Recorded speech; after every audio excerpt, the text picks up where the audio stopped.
আসসালামু আলাইকুম সুপ্রিয় শিক্ষার্থী, আশা করি তোমরা সকলে ভালো আছো। তো খেয়াল করে সবাই দেখো, গত পর্বে আমরা 49 নম্বর পৃষ্ঠার সমাধান করিয়েছিলাম। আজকে আমরা 50 নম্বর পৃষ্ঠার সমাধান করবো। এটা কিন্তু ভগ্নাংশ চ্যাপ্টার।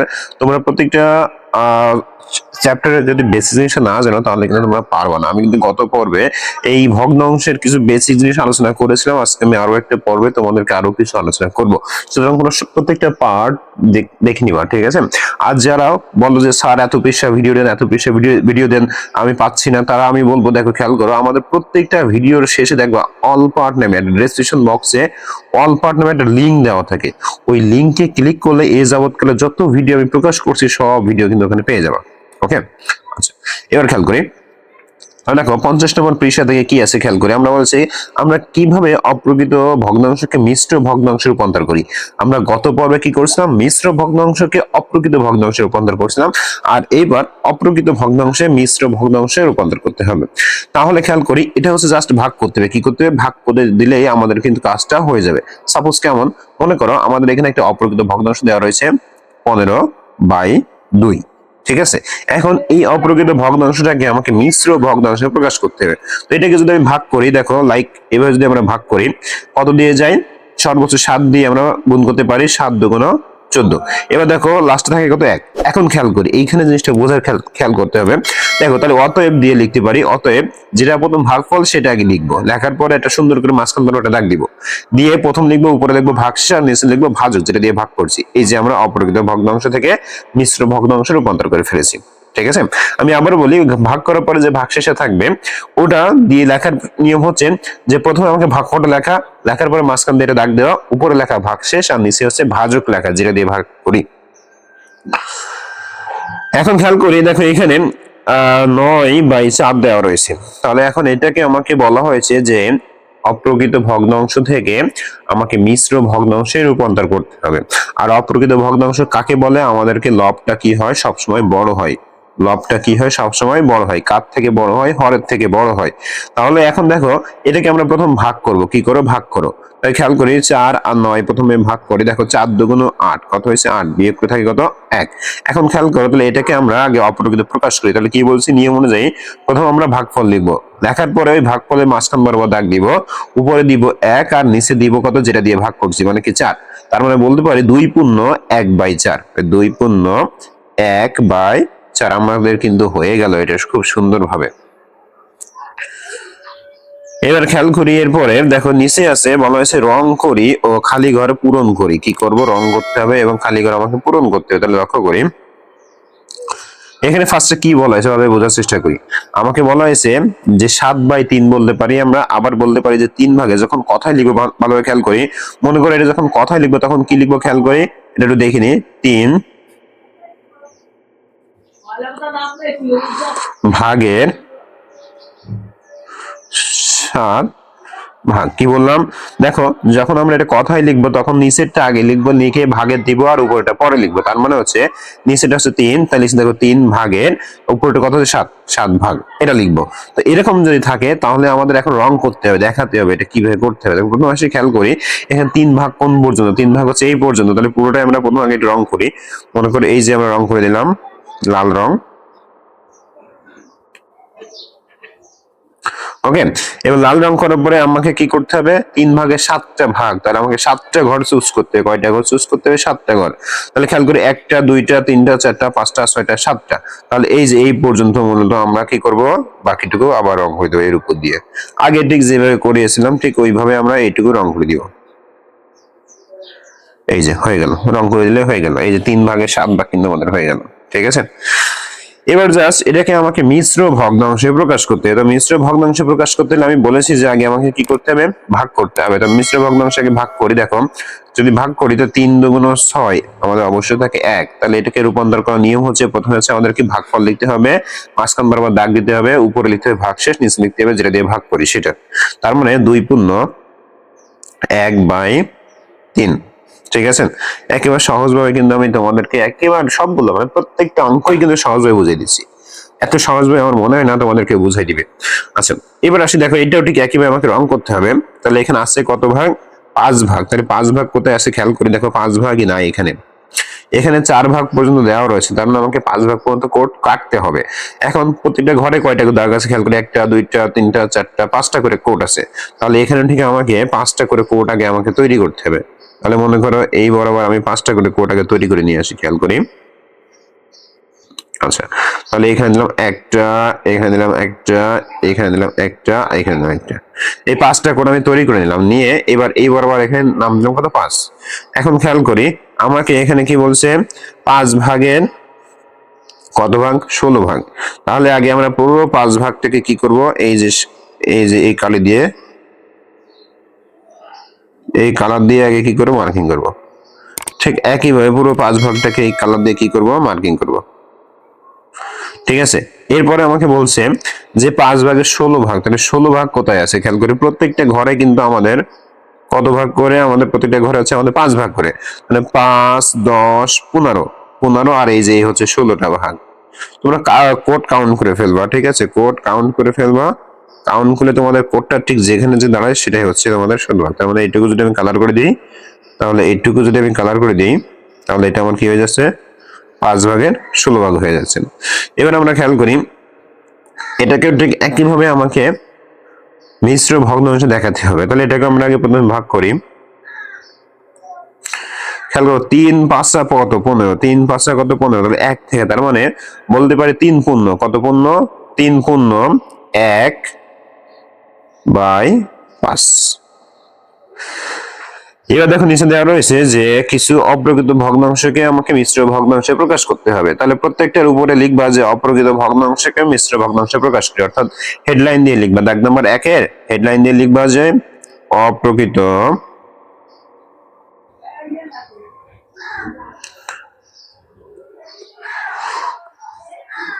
ভগ্ন অংশকে মিশ্র ভগ্ন অংশে প্রকাশ করি।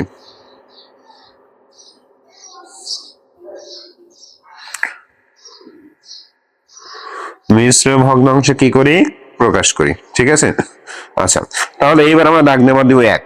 দাগ নাম্বার 1 দিয়ে আমরা একটা একটা করে লিখবো। তাহলে প্রথম হচ্ছে 7/5, তার মানে 5 ভাগের 7 ভাগ, যেটাকে বলতে পারি 7/5ও বলতে পারো, আবার 5 ভাগের 7 ভাগও বলতে পারো, তোমার যেটা খুশি সেটা বলতে পারো। এবার আমরা এটা সমান কি লিখবো, তাহলে এখান থেকে আমরা ডিরেক্টলি ভাগ করব। কি করব, ভাগ করব। তাহলে এই যে দাগ দিলাম, এই যে 7 দিলাম, দিয়ে এবার ভাগ করি। দেখো 5 1-এ 5, বিয়োগ করে থাকে কত 2। এবার লিখবো অতএব, কি লিখবো, অতএব। তাহলে প্রথম হচ্ছে ভাগফল, তারপরে মাঝখানে দাগ, তারপরে উপরে হচ্ছে ভাগশেষ, নিচে যেটা দিয়ে ভাগ করছি। কারণ এটাই হচ্ছে আমাদের মিশ্র ভগ্নাংশ। ঠিক আছে, আশা করি তোমরা এটা খুব সুন্দরভাবে বুঝতে পেরেছো। ঠিক একইভাবে দাগ নাম্বার 2। দেখো দাগ নাম্বার 2 হচ্ছে 8, আর নিচে হচ্ছে কত 4। তাহলে এই যে 8, নিচে হচ্ছে 4। এখন খেয়াল করি আমাকে বলা হয়েছে মিশ্র ভগ্নাংশে প্রকাশ করি। এখন সবগুলো যে মিশ্র ভগ্নাংশে প্রকাশ করা যাবে এরকম কিন্তু কোনো কথা নাই। ঠিক আছে, আচ্ছা, তারপর আমরা লক্ষ্য করি আগে প্রথম ভাগ করব। কি করব, ভাগ করব। তাহলে এটাকে ভাগ করি, এই যে 8, এখানে হচ্ছে 2। এবার দেখো তাহলে 2 দিয়ে যদি গুণ করি তাহলে 4 2 8, নিচে থাকে কত 0। তার মানে এটাকে আমি কিন্তু কোনোভাবে মিশ্র ভগ্নাংশে প্রকাশ করতে পারতেছি না। ঠিক আছে, আর এটাকে মিশ্র ভগ্নাংশে প্রকাশ করতে যদিও বা করি তাহলে এরকম আসে, কেমন আসে দেখো 2 পূর্ণ 0/4 আসে। এটা কখনো মিশ্র ভগ্নাংশ হয় না, এটা কখনো মিশ্র ভগ্নাংশ হয় না। সুতরাং আমরা বলতে পারি এটার উত্তর শুধুমাত্র কত, 2, শুধুমাত্র 2। এরপরে আসে আমরা 3 নম্বরে। দেখো উপরে 22, নিচে হচ্ছে 7। তাহলে এটাকে আমরা ভাগ করে ফেলি, এই যে 22। তাহলে খেয়াল করি 3 7 হচ্ছে আমাদের 21, 3 7 আমাদের কত 21, বিয়োগ করে থাকলে হচ্ছে আমাদের, বিয়োগ করলে থাকে কত আমাদের 1, কত থাকে 1। তাহলে এখন অতএব দিয়ে আমরা উত্তর লিখবো। তাহলে প্রথম হচ্ছে 3 হলো ভাগফল, ভাগশেষ উপরে লিখলাম, ভাজক নিচে লিখলাম, আমাদের উত্তরটা কিন্তু হয়ে গেল। এবার আমরা দাগ নম্বর 4, দাগ নম্বর 4-এ খেয়াল করি 35 আর 8, তার মানে 35/8। তাহলে এটাকেও ঠিক একইভাবে আমরা ভাগ করে ফেলবো। খেয়াল করি 4 8 32, কত 4 8 32, বিয়োগ করলে থাকে কত 3। তাহলে এটাও ঠিক একইভাবে আমরা কি করে উত্তর লিখবো। তাহলে প্রথম হচ্ছে ভাগফল, তারপর উপরে হচ্ছে ভাগশেষ, আর নিচে হচ্ছে ভাজক, যেটা দিয়ে আমরা ভাগ করি। এবার হচ্ছে 5, তাহলে 5 দেখ কি বলছে 40, কত 40, আর নিচে হচ্ছে আমাদের 10। তাহলে এটাও ঠিক একইভাবে আমরা ভাগ করব। তাহলে এই যে 40 আর এই যে হচ্ছে আমাদের ভাগফল, সেটা এখন ভাগ করবো। দেখো তাহলে 4 বার যদি গুণ করি তাহলে 40, এই যে ভাগ করার পরে বিয়োগ করলে থাকে 0। তার মানে এখানে কি বলতে পারি, অতএব উত্তর শুধুমাত্র 4, এখানে অন্য কিন্তু কিছু আসবে না। কারণ যদি আমাদের ভাগশেষ শূন্য হয়, ভাগশেষ কি হয়, শূন্য হয়, তার মানে শুধুমাত্র ভাগফলটা লিখতে হয়। এখানে যেমন দেখো আমরা লিখছিলাম যে শুধুমাত্র 2 লিখছিলাম, কত লিখছিলাম, শুধুমাত্র 2। ভাগশেষ যদি শূন্য হয় তাহলে উত্তর হবে শুধুমাত্র ভাগফল। তাহলে আশা করি এটা তোমাদের খুব সুন্দরভাবে বুঝতে পেরেছো। এবার আমরা চলে আসলাম 51 নম্বর পৃষ্ঠা। বলা হয়েছে 1/3 এর সমতুল ভগ্নাংশ কিভাবে তৈরি করা যায়। আগে আমাদের বুঝতে হবে সমতুল ভগ্নাংশ কি। আমি তোমাদেরকে সংক্ষেপে বলে দিই। যে ভগ্নাংশ থাকবে, কি বললাম, যে ভগ্নাংশ থাকবে তার অনুরূপ একটা ভগ্নাংশ, এটাকে বলা হবে সমতুল ভগ্নাংশ। ঠিক আছে, কি বললাম, যে যে ভগ্নাংশ থাকবে তার অনুরূপ ভগ্নাংশকে মূলত বলবো সমতুল ভগ্নাংশ। এখন তোমাকে আরেকটা সহজে বুঝিয়ে দিই জিনিসটা। মনে করো তুমি একটা কলম কিনেছো, কি কিনছো, কলম কিনেছো। এখন তুমি যে কলমটা কিনেছো সেই কলমের অনুরূপ যদি আরেকটা কলম বলা হয়, কি বলা হয়, সে অনুরূপ যদি আরেকটা কলম বলা হয় তুমি কিনেছো, তার মানে সেটা হচ্ছে অনুরূপ, মানে সমতুল, একই রকম, সমতুল, ঠিক আছে, একই রকম কলম। যেমন মনে করো তুমি 5 টাকা দিয়ে ম্যাটাডোর হাই স্কুল কলম কিনেছো, 5 টাকা দিয়ে কি করছো, ম্যাটাডোর হাই স্কুল কলম কিনছো। এখন এই হাই স্কুল কলম যদি তুমি আরো একটা কিনো 5 টাকা দিয়ে, ওই সেম, তাহলে সেম, তাহলে হয়ে যাবে কি, ওইটা হচ্ছে ওর সমতুল হয়ে যাবে, একই রকম অনুরূপ হয়ে যাবে। তাহলে এই ভগ্নাংশগুলো হচ্ছে এরকমই, ঠিক আছে। এখন এই আমাদের অনুরূপ করতে হবে, বা অনুরূপ আমাদের দেখতে হবে কিভাবে করা যায় না যায়। তাহলে এখন খেয়াল করি, এখানে আসি। দেখো এখানে কি বলছে, বলছে কোনো ভগ্নাংশে হর এবং লবকে একই সংখ্যা দ্বারা গুণ করলে ওই ভগ্নাংশে সমতুল ভগ্নাংশ পাওয়া যায়। তাহলে আমরা এটা কিভাবে করতে পারি, যে কোনো ভগ্নাংশ বলতে পারি, কি বলতে পারি, যে কোনো ভগ্নাংশ বলতে পারি। যেমন 1/3 হতে পারে, 2/5 হতে পারে, যে কোনো ভগ্নাংশকে যদি আমি লব এবং হর একই সংখ্যা দিয়ে গুণ করি, তবে মনে রাখবা যে এক বাদে, কি বাদে, এক বাদে। মনে করে এই যে ভগ্নাংশ দেওয়া রয়েছে 1/3, এই এইটা হচ্ছে লব, এটা হচ্ছে হর, এটাকে আমরা একই সংখ্যা দ্বারা গুণ করব, তবে এক বাদে। তাহলে আমাদের কি হবে, যে ভগ্নাংশটা আমরা পাবো সেটা হচ্ছে ওই ভগ্নাংশের কি হবে, সমতুল ভগ্নাংশ। তাহলে কিভাবে সেটাও আমরা প্র্যাকটিক্যালি দেখে ফেলি। দেখো তাহলে মনে করো তুমি 3 দিয়ে গুণ করতে চাও বা 2 দিয়ে গুণ করতে চাও, 2 দিয়ে গুণ করতে চাও, তাহলে প্রথম তোমার কাজ হচ্ছে এই ভগ্নাংশটা উপরে এবং নিচে বসানো। এরপরে আমাদের গুণ চিহ্ন দেওয়া দিয়ে তুমি যে সংখ্যা দিয়ে গুণ করতে চাও সেটা বসানো। সাপোজ মনে করো 2 দিয়ে গুণ করতে চাই, 2 বসানো। বসানোর পরে এবার সমান সমান দিয়ে এবার আমাকে জাস্ট গুণ করে বসাতে হবে। 2 1 2, 3 2 6। ঠিক আছে, এই যে আমার এই 2/6 কি হয়ে গেল, আমার 1/3 এর 1/3 এর সমতুল ভগ্নাংশ হয়ে গেল। দেখো এইখানে সেই জিনিসটাই তোমাকে বোঝানো হয়েছে যে 1/3, 1/3 কে যদি আমরা গুণ করি প্রথম 2 দিয়ে, 2/6 হয়, 3 দিয়ে গুণ করলে হয় 3/9, আর 4 দিয়ে গুণ করলে হয় 4/12। তুমি যে কোনো সংখ্যা দিয়ে গুণ করতে পারো। তার মানে বলতে পারি 1/3 এর সমতুল ভগ্নাংশ একটা হচ্ছে 2/6, আরেকটা হচ্ছে 3/9, আরেকটা হচ্ছে 4/12। আচ্ছা এবার আসি, এখানে দেখো বলা হয়েছে যে 3/8 এর 4টি সমতুল ভগ্নাংশ লিখি। কয়টি? 4টি। তাহলে দেখো আমি বলছি যে এক বাদে যে কোনো সংখ্যা দিয়ে আমি গুণ করলে সমতুল ভগ্নাংশ পেয়ে যাব। তাহলে এক বাদে আমি পর্যায়ক্রমে দেখো 2 দিয়ে গুণ করতে পারি, 3 দিয়ে গুণ করতে পারি, 4 দিয়ে গুণ করতে পারি, 5 দিয়ে গুণ করতে পারি, কারণ 4টির কথা বলা হয়েছে। তাহলে এখন খেয়াল করি, আগে আমরা একটা প্র্যাকটিক্যালি লিখি। তো দেখো প্রথম আসি, যে যদি আমরা 3/8 কে যদি আমরা কত দিয়ে গুণ করি, 2 দিয়ে গুণ করি, তাহলে কত আসে? দেখো 2 দিয়ে গুণ করলে আসে 3 2 6, কত আসে, 3 2 6, আর এখানে আসে 8 2 16। তার মানে বলতে পারি 6/16 এটা হচ্ছে একটা সমতুল ভগ্নাংশ। কি বললাম, 6/16 এটা একটা সমতুল ভগ্নাংশ। তাহলে এখানে লিখবো 6/16, এটা কিন্তু একটা পেলাম। এবার আরো একটা নির্ণয় করব। তাহলে এবার আমরা কত দিয়ে গুণ করব, এবার আমরা 2 দিয়ে যেহেতু গুণ করে ফেলেছি, এবার আমরা 3 দিয়ে গুণ করব। 3 দিয়ে গুণ করলে কত হবে, 3 3 9, আর 3 8 কত হয়, 24। তাহলে এই যে আরেকটা পেয়ে গেলাম, তার মানে 9/24। এবার খেয়াল করি 3 দিয়ে গুণ করে ফেলেছি, এবার আমরা 4 দিয়ে গুণ করব। তাহলে এখন 4 দিয়ে গুণ করো, তাহলে 3 4 12, আর 4 8 32, তাহলে 12/32। তাহলে এই যে 12 আর এখানে কত, 32। তাহলে দেখো এই যে আমাদের একটা হয়ে গেল। ঠিক আছে, তাহলে 4 দিয়ে হয়ে গেল। এবার আমরা 5 দিয়ে গুণ করব। কত দিয়ে গুণ করব? 5 দিয়ে গুণ করব। তাহলে এই যে 5, এই যে 5, তাহলে 3 5 15 আর 5 এটা 40, তাহলে 15/40 কত হয়েছে? 15/40। দেখো সুপ্রিয় শিক্ষার্থী, আমরা 4টা কিন্তু সমতল ভগ্নাংশ তৈরি করে ফেলেছি। কত সহজভাবে কিন্তু তৈরি করে ফেললাম। আমি আবারও বলি, যে ভগ্নাংশে তোমার সমতল ভগ্নাংশ তৈরি করার কথা বলবে, তুমি ওই ভগ্নাংশের লবকেও গুণ করবা একই সংখ্যা দিয়ে, হরকেও গুণ করবা একই সংখ্যা দিয়ে।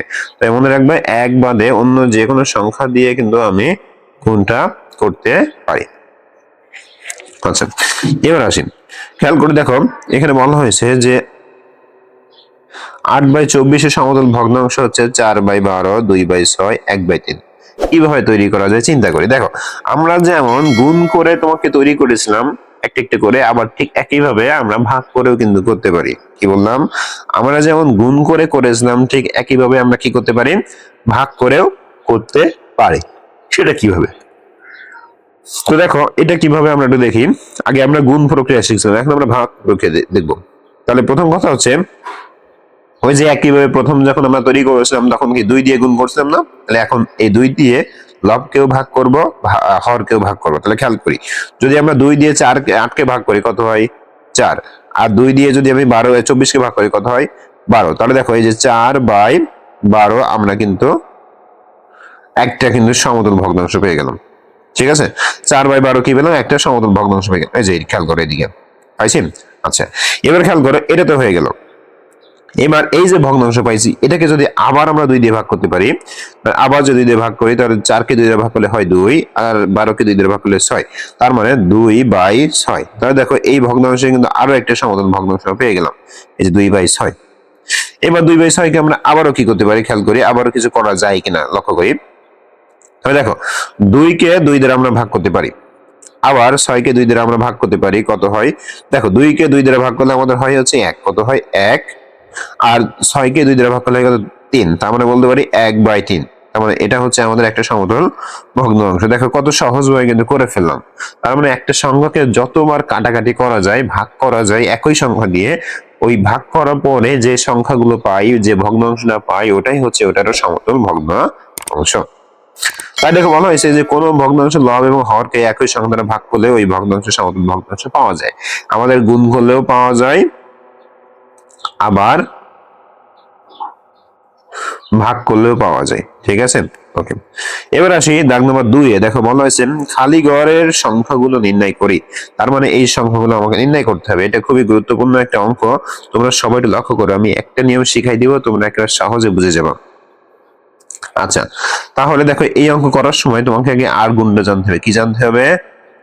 আর গুণ। এই আর গুণটা মূলত কি? ঠিক আছে, আর গুণ বলতে আমরা ক্রস গুণ ভাবি। কি ভাবি? ক্রস গুণ। অর্থাৎ কেমন? মনে করো, এ পাশে লব আছে আর এখানে হর আছে, এটার সাথে গুণ হয় কোনটা? এ পাশে ঠিক একইভাবে এটা লিখে নি একটু, লব আছে, হর আছে। খেয়াল করি, ভালোই বুঝি বলছি, দেখো ভালোই বোঝার চেষ্টা করি।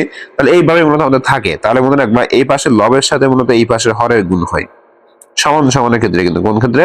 সমান সমানের ক্ষেত্রে। তাহলে কি বললাম? এই পাশে লবের সাথে এই পাশে হরের গুণ হয়, আর এই পাশের হরের সাথে এই পাশে লবের গুণ হয়। ঠিক আছে, তার মানে এটাকে কি বললাম? ক্রস গুণ। তার মানে প্রথমটার উপরেরটার সাথে পরেরটার নিচেরটা, আর প্রথমটার নিচেরটার সাথে উপাসের উপরেরটা। ঠিক আছে, তাহলে এইভাবে মূলত আমাকে আর গুণটা করতে হবে। তাহলে এখন আমি একটা করে ফেলি, একটা করি, সবাই লক্ষ্য করো। দেখো, প্রথম হচ্ছে 1 নাম্বার। তাহলে এটা আমি সমান সমান দিয়ে করি। সমান সমান কিন্তু ব্যবহার করা যায় না। যদি কোনো অঙ্ক সমান সমান থাকে, তাহলে তখন আমরা বা ব্যবহার করবো। কি ব্যবহার করবো? বয় আকারে বা ব্যবহার করব। এখন খেয়াল করে দেখো, তাহলে এখানে যদি নিয়ম অনুসারে আর গুণ, আর গুণের সাথে এটার সাথে এটা গুণ হয়, এটার সাথে এটা গুণ হয়। তাহলে প্রথম আমরা 3 আর খালি ঘর গুণ করব। তো 3 আর খালি ঘর গুণ করলে 3 আর খালি ঘরে থাকে, অন্য কিছু হয় না। সমান সমান। এবার 7 আর 9 গুণ করলে 7 9 কত হয়? 63। ঠিক আছে। এবার দেখো আমরা কিন্তু মূলত খালি ঘরের মান বের করবো। কার মান বের করবো? তাহলে খালি ঘরটা এখানে রেখে দিলাম, দেওয়ার পরে খেয়াল করি এই যে খালি ঘর এবং 3 এর মাঝে যেহেতু কোনো চিহ্ন নাই, প্রক্রিয়া চিহ্ন মানে যোগ বিয়োগ গুণ ভাগ কোনো কিছু নাই, তার মানে ভেবে নিবা যে এর মাঝে গুণ আছে। কি আছে? গুণ। তাহলে গুণ যদি থাকে সমান সমান এই পাশে এসে হয়ে যাবে কি আমাদের ভাগ হয়ে যাবে। তার মানে 63 ভাগ কত? 3। এখন জাস্ট এটাকে যদি আমি ভাগ করি তাহলে আমি উত্তরটা পেয়ে যাব। যদি ভাগ করে আমরা কত পাচ্ছি খেয়াল করি, ভাগ করলে আমরা পাচ্ছি হচ্ছে 21। কত পাচ্ছি? 21। তার মানে এই খালি ঘরে এখানে আমাদের কত বসবে? 21 বসবে। আমি কি তোমাদেরকে বোঝাতে পারছি? অবশ্যই বোঝাতে পারছি। ঠিক একইভাবে আমরা এটাও করে ফেলি, বা দেখো তাহলে এখানে ঠিক একইভাবে এটার সাথে এটা গুণ হবে, এটার সাথে এটা গুণ হবে। তার মানে 9 খালি ঘর সমান সমান 5 আর 18 গুণ করতে হবে। 5 8 40 শূন্য, হাতে 4, 5 একে 5 আর 4 কত হয়ে গেল? 9 হয়ে গেল। এবার খেয়াল করি, বা আমরা খালি ঘরটা রেখে দিলাম আর এটা এই পাশে নিয়ে আসলাম, তাহলে ওখানে কোনো চিহ্ন ছিল না, মানে কি গুণ চিহ্ন ছিল। আর গুণ চিহ্ন যদি আমরা সমান সমানের এই পাশে নিয়ে আসি তাহলে কি হয়ে যায়? ওটা আমাদের ভাগ চিহ্ন হয়ে যায়। তার মানে বলতে পারি যে খালি ঘর সমান সমান আমাদের 9 10 কে 90। তার মানে খালি ঘরে আমাদের বসবে কত? 10। আশা করি বুঝতে পারছি। এবার আসি এখানে লক্ষ্য করি, তাহলে বা দেখো তাহলে এটার সাথে এটা, এটার সাথে এটা, তাহলে 7 খালি ঘর সমান সমান 21 একে 21। তার মানে বা খেয়াল করি এই যে খালি ঘর সমান সমান এখানে 7 হলো গুণ আকারে ছিল, এই পাশে এসে হয়ে গেল কি আকারে? ভাগ আকারে। তার মানে বলতে পারি অতএব খালি ঘর সমান সমান 3 7 21। তার মানে এখানে বসবে কত? 3। এরপরে আসি এখানে 4 নম্বর দাগে, বা দেখো এটার সাথে এটা আর এটার সাথে এটা, তার মানে এখানে বলতে পারি 36 খালি ঘর সমান সমান দেখো 9 আর 12 গুণ করতে হবে, তাহলে 8 12 96, 8 12 কত? 96, 9 12 হচ্ছে 108। যদি সমস্যায় গুণ করা যে 9 দুগুণ 18, 8 হাতে আমাদের 1, 9 একে 9, আর ওই যে আমাদের হাতে 1 হয়ে গেল কত? 10। তাহলে বা খালি ঘর আমরা এখানে বসে দিলাম সমান সমান, তাহলে 108 এই যে ভাগ চিহ্ন কত? 36। ঠিক আছে, 108 ভাগ চিহ্ন কত? 36, কারণ এই পাশে গুণ ছিল। এখন যদি আমরা এটা ভাগ করি তাহলে কিন্তু আমরা পেয়ে যাবো যে অতএব খালি ঘর সমান সমান কত।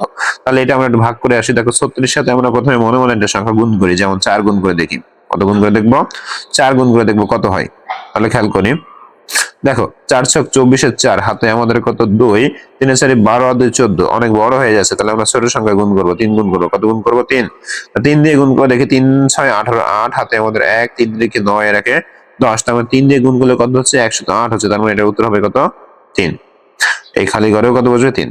তাহলে আশা করি সুপ্রিয় শিক্ষার্থী তোমাদের 51 নম্বর পৃষ্ঠায় যে সমস্যাটা ছিল, যে সমস্যাগুলো ছিল, তোমাদের আশা করি খুব সহজভাবে সুন্দরভাবে তোমরা সমাধান করতে পেরেছো। এটা কিন্তু খুব সহজে তোমাদেরকে দেখিয়ে দিলাম। আজকের ক্লাসটা আমরা সাজিয়েছি এই পর্যন্ত। সবাই ভালো থাকো, সুস্থ থাকো, আমাদের সঙ্গেই থাকো। ধন্যবাদ সবাইকে।